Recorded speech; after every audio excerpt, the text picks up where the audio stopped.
merong apat pa rin na atmospheric system o weather systems na nakakaapekto sa ating bansa. Unahin natin yung dalawang main na nagko-contribute sa mga pag-ulan dito sa northeastern part ng Luzon. So ito po yung shear line. Yung shear line ay nagdadala ng maulap na kalangitan dito sa buong Cagayan Valley except dito sa Batanes at Babuyan Islands. Ganon din naman sa buong Cordillera Administrative Region.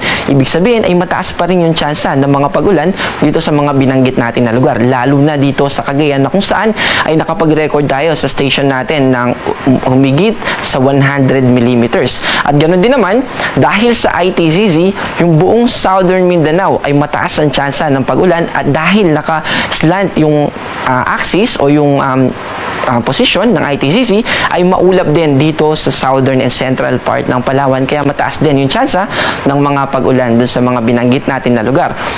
Yung dalawa na minor, yung contribution niya sa mga pag-ulan, unahin natin yung hanging amihan na nagdadala ng malamig na hangin dito sa Batanes at ganoon din sa Ilocos Region.